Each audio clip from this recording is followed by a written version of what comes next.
everyone. You good to go? Are you guys all up? Yeah, we're gonna do it live. Awesome, thank you. You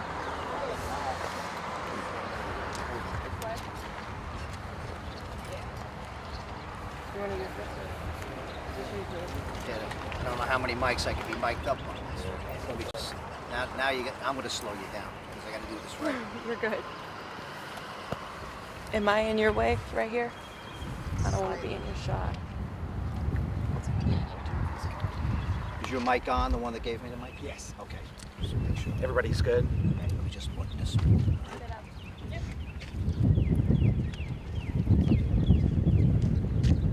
on the wrong sides.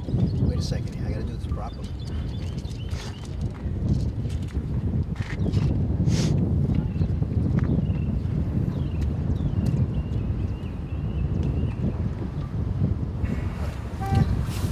Chief Robert Tracy will provide an update on this morning's incident. You'll note it's during the briefing, he's going to walk through two different sets of incidents that ultimately led into a sequence of events.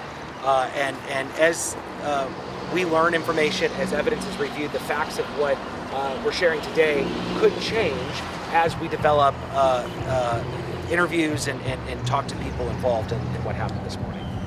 So approximately 4:20 this morning, the 5th District received a shot spotter call in the 5100 block of Wells. Upon arriving, they found a person that was dead on the front porch of gunshot wounds. Naturally, we call homicide.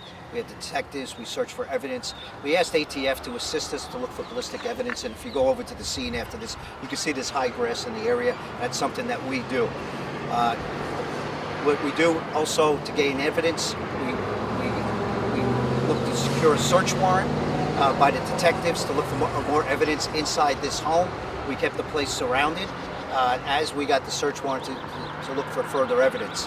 About 7 o'clock in the morning, a gentleman leaves the home, engages in a conversation with a homicide detective, goes back into the home and comes out with a rifle and starts firing at our officers. An ATF agent and one of our St. Louis Metropolitan Police officers exchanged gunfire. The individual retreated back into the house. Both officers are okay. They were not hit. We make sure we call hostage negotiation. We want to check to make sure that we secure the area.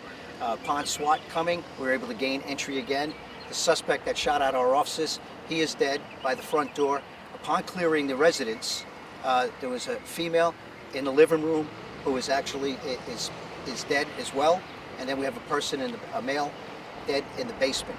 So we have 3 people that have been murdered, and we have 1 suspect that's dead at this time. So what I'll do is open it up to any questions. So you got the sequence of homicide that happened at 4 o'clock this morning, a little after 4 o'clock, and then we have the exchange of gunfire, and then clearing the residence, we find 2 more people that are homicide victims, and the suspect that's also dead. About what time was the suspect shot at? About 7. Well, the suspect is about 7 o'clock in the morning. Okay. And That the suspect also fired at our officers. Yes. correct. So it was an exchange of gunfire. The 2 that were found deceased, were they involved in that earlier incident from earlier in the morning, or do we know their time of death or anything like that? Well, time of death is going to go with the investigation. Right now, we have a homicide crime scene, and we also have a force investigation unit that's out there because of the exchange of gunfire with our officers and the ATN agent with this suspect, and with a homicide investigation. We do not know the time of death of the 2 individuals that are inside, but we're pretty sure at 4 o'clock in the morning that was the individual that was killed this morning at 4 o'clock. That happened at that time. Right now, I couldn't tell you when those 2 other individuals were killed. The individual killed at 4 o'clock this morning, a little bit after, do we know their gender? Do we know the age? We'll put out an age. Right now, we don't have the name. We haven't released the name.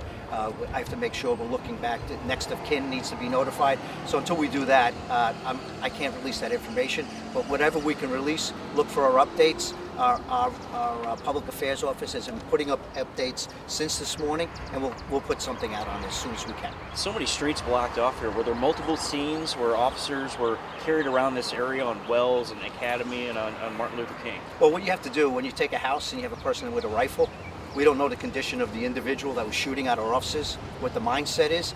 So rifle or gunfire can go it can go a great distance. So we have to clear an inner perimeter and an outer perimeter, and we have to make sure that we secure an area that there's no escape, and also make sure we clear an area to make sure no one else is in harm's way. That's why you have to broaden it, especially when you have a rifle. One more question. The chief has to go back to the scene. The man who was found dead on the porch around 4:20. Did officers know there were other people in the home at that time? No. Right now we're doing the investigation, and what we always do, we'll assume that people are in it. That's why we kept the house surrounded. You know, you can slow things down, but you want to make sure in any homicide investigation, you want to get a search warrant to look for other evidence to make sure you don't compromise the Could investigation. those two people who were found dead in the home, though, have been shot after 4:20, or excuse me, killed after? The sequence of events are still under investigation. They're under so- investigation, and when you have the house surrounded, nobody heard any gunshots that I know of after the original gunshots from the shots fired. ShotSpotter would not pick up shots fired inside a residence. It will pick it up outside with the acoustic technology. But I can't tell you the sequence of events. That's up to the homicide detectives, time of death, and usually with the medical examiner will be able to determine time of death. And Thank how do you the guys op- very the much. officers, how We are have they to go. doing? They were shot at. Thank you very much on this. Both officers shaken up, as naturally they should be when they have to engage in something like this. No officer wants to get into a gun battle with anyone, but they did protect themselves, protect other people, and both of them are going to be okay, but very shaken up. And thank you for asking that question, the condition of our officers. I'll help you guys answer any other questions. Okay, the chief's going to head back. Thank you, Chief. Thank you. Thank you very much, everyone. We have the mic on, Chief. Well, yeah, I wanted to step back. I did something before I got undressed.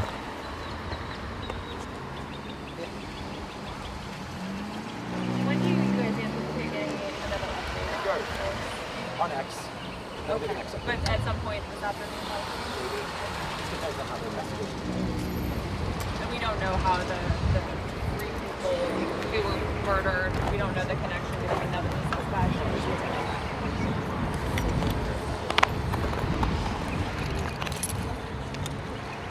I can help. Any other questions? Was the suspect known to officers? That'll be part of our investigation. Can you reiterate how the two other individuals were killed? That is still going to be part of the investigation. We're still looking at everything inside the home. We know that a female is dead inside the home along with another man. Is it So an when adult was Simona? female or Yeah. shot? Yeah. An adult? All adults. Yes, based off what we have. And do we know how the suspect who was ended up exchanging gunfire with police, do we know how they were connected with the victim? That'll be part of the investigation and looking at how the victim and suspects may or may not be.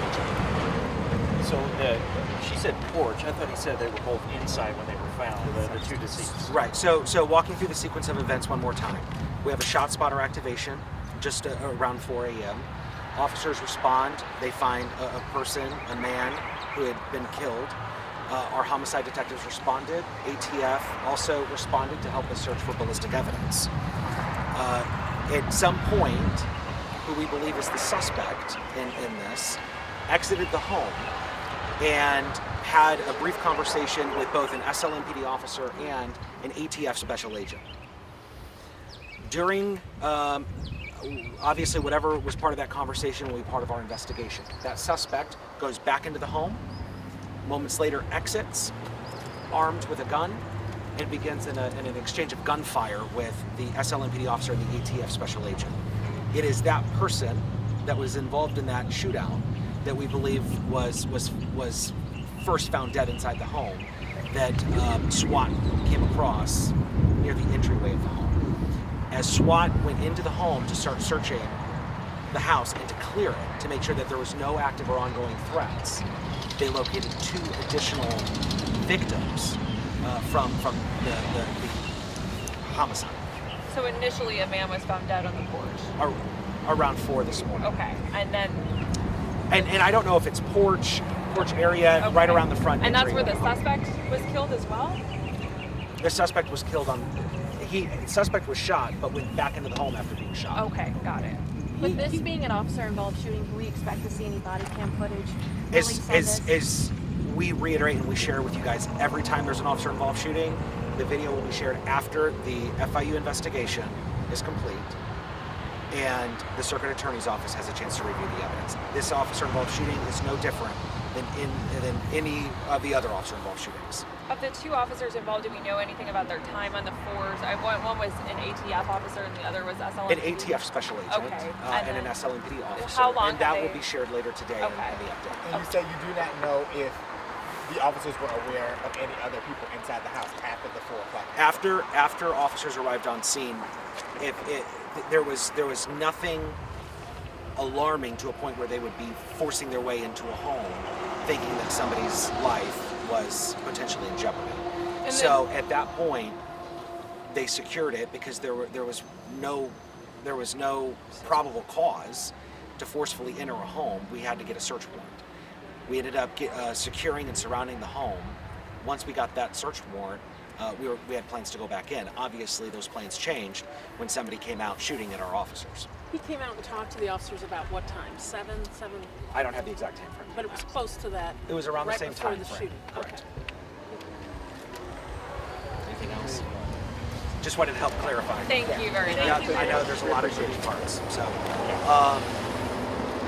as you guys know, an update will next be provided on the critical incidents and force investigations page. Okay. Okay. There is a photo.